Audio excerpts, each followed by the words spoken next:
दोस्तों, इस कहानी की शुरुआत होती है साल 1925 में, जब नॉर्थ वेस्ट उगांडा के छोटे से काकवा ट्राइब में एक बच्चे का जन्म होता है जिसका नाम ईदी आमीन रखा जाता है। ईदी आमीन का बचपन बेहद गरीबी और एक हिंसक माहौल में होता, जहां उसने बचपन से ही लोगों को मारने, काटने और यहां तक कि जानवरों के साथ साथ इंसानों के खून को पीने जैसा मंजर देखा। गरीबी की वजह से वो महज चौथी क्लास तक ही पढ़ पाया।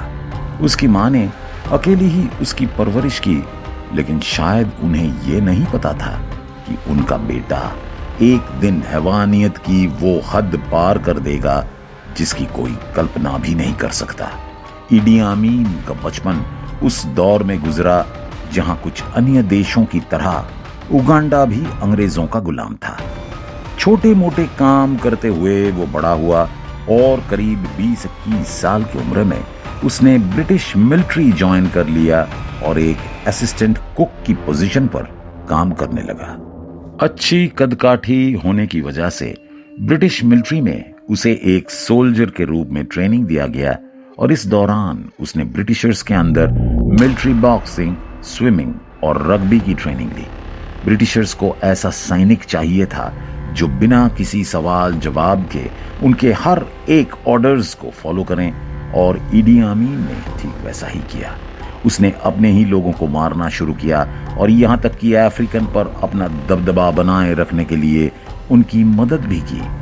जैसा कि हमने कहा, ईदी आमीन ब्रिटिशर्स के हर ऑर्डर को फॉलो करता था और उनके लिए अपने ही लोगों की जान लेने से पीछे नहीं हटता था। तो इसी तरह उसने साल 1952 से लेकर 1960 के बीच चले माऊ माऊ रिवोल्ट में केनिया और सोमालिया के विरुद्ध ब्रिटिशर्स की तरफ से लड़ाई लड़ी और बेहद क्रूरता के साथ वो सामने वाले दुश्मन को जिंदा ही दफना देता था। वैसे दोस्तों, ये उसकी क्रूरता की महज एक झलक है। आगे वीडियो में हम उसकी क्रूरता का वो किस्सा भी बताएंगे जिसे सुनकर आप दंग रह जाएंगे। अपने ही लोगों को मारने की वजह से वह धीरे धीरे ब्रिटिशर्स की नजरों में आने लगा और उसे प्रमोशन भी मिलता गया। साल 1962 में उसे ब्रिटिश आर्मी का सेकंड हाईएस्ट रैंकिंग ऑफिसर बना दिया गया। इस दौरान उसकी एक शख्स से मुलाकात हुई जिसका नाम था मिल्टन ओबोटे, जो आगे चलकर उसका एक अच्छा दोस्त भी बना और दोस्त के बाद एक सबसे बड़ा दुश्मन भी, जिसके बारे में हम आगे बात करेंगे। मिल्टन ओबोटे भी उसकी तरह ब्रिटिश आर्मी का हिस्सा था और हाई रैंकिंग की पोजीशन पर था। दोनों में दोस्ती काफी गहरी होती गई और दोनों एक साथ मिलकर ब्रिटिशर्स के सोने, हथियार, आइवरी और एमुनिशंस की स्मगलिंग करने लगे।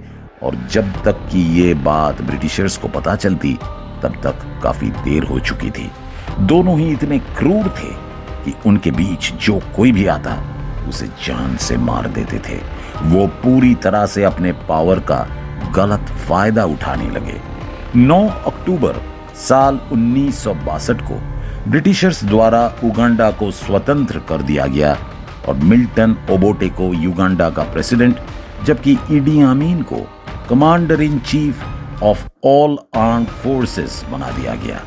अब आप सोच रहे होंगे कि ब्रिटिशर्स को जब ये पता चल गया था कि मिल्टन ओबोटे और ईदी आमीन दोनों ही उनके पीठ पीछे उन्हें धोखा दे रहे थे, तो उन्हें सजा क्यों नहीं दिया गया? वेल, इसका सीधा सा जवाब है कि युगांडा को इंडिपेंडेंस मिलने वाला था और इसके साथ ही ब्रिटिशर्स आउट ऑफ पावर होने वाले थे।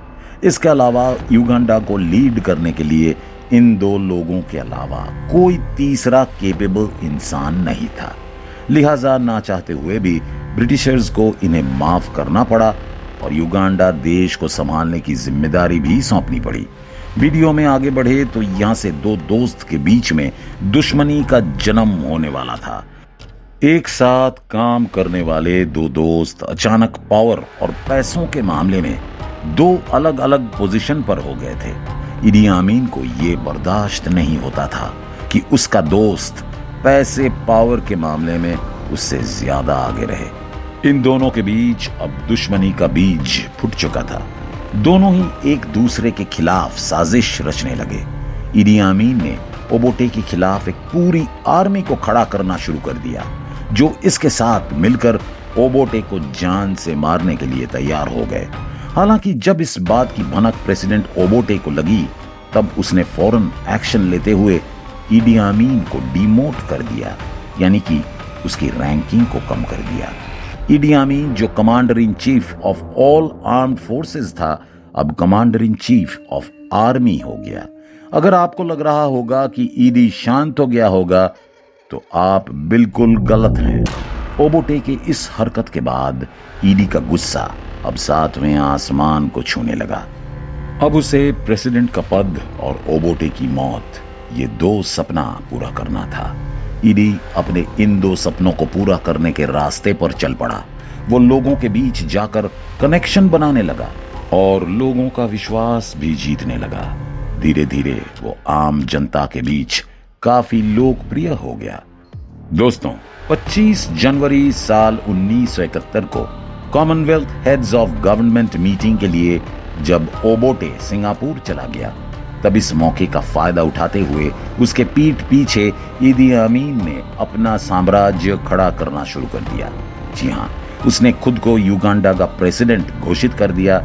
उसकी आर्मी का युगांडा पर दबदबा तो पहले से ही था, और सोने पर सुहागा ये हुआ कि उसकी इमेज भी लोगों के सामने काफी साफ थी। लोगों के लिए वह एक ऐसा सैनिक था जो अपने देश और देशवासियों के लिए सोचता है और उसके लिए मर मिट सकता है। अब यहां से पोजीशन मिलने के बाद उसने ओबोटे को युगांडा में घुसने पर बैन लगा दिया और ये खबर फैला दिया कि अगर कोई भी उसके साथ मिला हुआ है या फिर उसे किसी भी प्रकार से खबर दे रहा है, तो उसे फौरन सजा दी जाएगी। जी हां, सिर्फ शक के बिना पर उसे मौत के घाट उतार दिया जाएगा। ईडी ने ऐसे लोगों की एक फौज बनाई जिनके बारे में किसी को कुछ नहीं पता था। उनका काम ऐसे लोगों को ठिकाने पर लगाना था जो इदी अमीन को मारना चाहते थे और ओबोटे का सपोर्ट करते थे। एक समय एक दूसरे के लिए जान देने वाले 2 दोस्त सिर्फ पोजीशन के लिए एक दूसरे के कट्टर दुश्मन बन गए, और इस दुश्मनी में जीत इदी अमीन की हुई। उसकी खुफिया फौज ने शक के बिना पर लोगों को मारना शुरू किया, और इसमें अचोली और लैंगो नाम के 2 ट्राइब्स ग्रुप को बेहद दर्दनाक तरीके से मौत के घाट उतार दिया गया, क्योंकि उन्हें इन पर शक था कि ये ओबोटे के सपोर्टर हैं। जी हां, सिर्फ शक था। और यहां से युगांडा के इतिहास का सबसे दर्दनाक और भयानक कहानी की शुरुआत होती है, जहां इदी अमीन ने अपनी क्रूरता की सारी हदें पार कर दी। दोस्तों, आपकी तरह हमें भी इस बात पर यकीन नहीं है, लेकिन साल 1972 में इदी अमीन को एक सपना आता है जिसमें अल्लाह उसे युगांडा के सारे एशियन को भगाने के लिए कहते हैं। इसकी सच्चाई क्या है वो तो उसे ही पता होगा, लेकिन इसके बाद उसने अपना एक नया रूप दिखाना शुरू किया। जी हां, उसने पूरे युगांडा में ये घोषणा कर दिया कि अब यहां से सभी एशियन को जाना पड़ेगा, और जो नहीं जाएगा उसके लिए उसे कीमत चुकानी पड़ेगी। उस समय युगांडा में आधे से ज्यादा ट्रेडर्स इंडियंस ही थे, जो वहां की लगभग 60% इकोनॉमी को चलाते थे। इदी अमीन इस बात से असुरक्षित था कि कहीं धीरे धीरे एशियन उसके देश पर राज ना करने लगे और उसके देशवासियों के अवसरों को छीनने ना लगे। इसलिए धीरे धीरे वहां की आर्मी ने एशियन की प्रॉपर्टीज को सीज करना शुरू कर दिया। वहीं पर जो एशिया युगांडा से बाहर नहीं जाते थे, उन्हें इदी अमीन के कंसंट्रेशन कैंप्स में डाल दिया जाता था। जो जाने के लिए तैयार नहीं थे, उन्हें मारकर मगरमच्छों को खिला दिया जाता था। वैसे ये तो बस शुरुआत थी। उसने धीरे धीरे कई लोगों को मारना शुरू किया, और कहा जाता है कि उसने करीब 4000 अपंग लोगों को मगरमच्छ के सामने डालवा दिया। उसने न सिर्फ एशियन बल्कि लोकल युगांडन ट्राइबल्स को भी मौत के घाट उतारना शुरू कर दिया। दोस्तों, उसे लोगों की चीख पुकार सुनने में इतना मजा आता था कि उसने उन्हें टॉर्चर करने के लिए चेम्बर्स तक बनवाए, जिसमें लोगों को बेरहमी से टॉर्चर किया जाता था। लोगों की आंखों पर पट्टी बांधकर इन चेम्बर्स में ले जाया जाता था और लोग यहां पर घुट-घुट कर दम तोड़ देते थे। आपको बता दें कि उसके द्वारा बनवाए गए चेम्बर्स की दरवाजे इलेक्ट्रीफाइड थे। अगर कोई भागने की कोशिश भी करता था तो करंट लगने की वजह से उसकी फौरन मृत्यु हो जाती थी। इतना ही नहीं, कई बार तो वो चेम्बर्स में पानी छोड़ देता था, जिससे पूरी चेम्बर्स में करंट फैल जाती थी और लोगों की मौत हो जाती थी। मृत्यु के बाद वो सभी लोगों को मगरमच्छों के हवाले कर देता था और ये सब करके उसे आनंद मिलता था। आप सोच नहीं सकते जितना वो खतरनाक और क्रूर था, लेकिन फिर भी जनता में उसकी एक सो कॉल्ड अच्छी इमेज थी।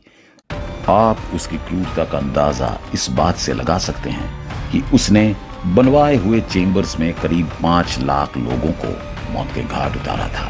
ऐसा भी कहा जाता है कि वह मरे हुए लोगों की लाशों के साथ अपने कमरे में घंटों घंटों भर समय बिताता था और उनसे बातें भी करता था।